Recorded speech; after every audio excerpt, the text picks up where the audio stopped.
बावे गुलंबर के पास।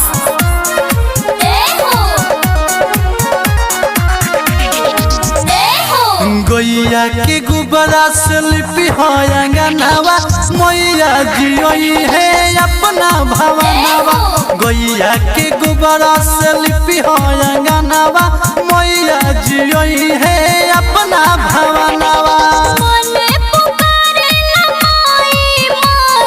अच्छा ये बात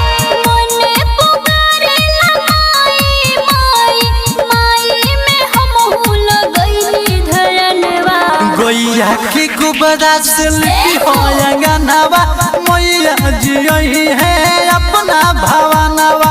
गैया के गुब्बारा से लिपि हो अंगनावा मैया जियोई है अपना भवनवा। आप सुन रहे हैं एजी एंटरटेनमेंट की धमाकेदार प्रस्तुति।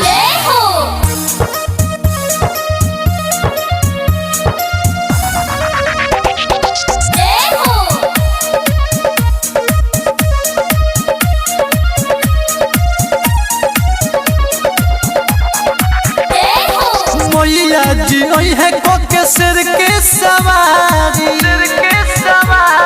मैया जियोई है कोके सिर के सवारी पूरा कोइले बानी हमहु तैयारी। जोड़े नारियल पाँच पान पतैया। हां एकदम जरूरी बा। जोड़े नारियल पाँच पान पतैया मेरा बनवने लाल ओढ़ौलवा।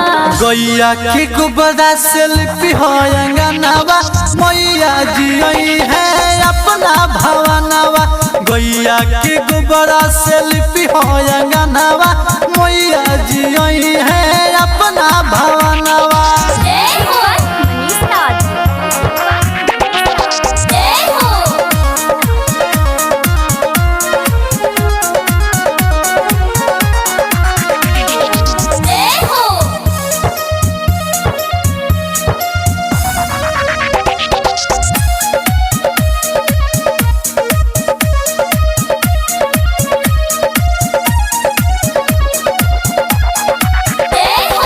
पावन हो जाई हो घरवा दुआरिया।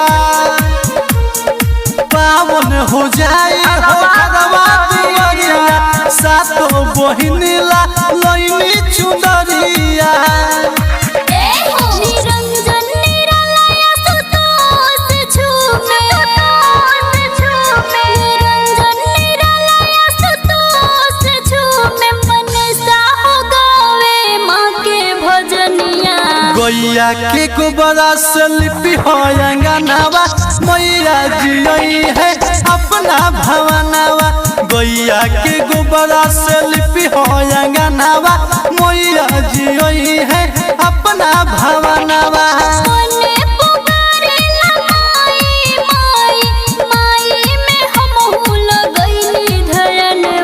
गैया के गुब्बारा से लिपि हो अंगनावा मैया जियोई है अपना भवनवा।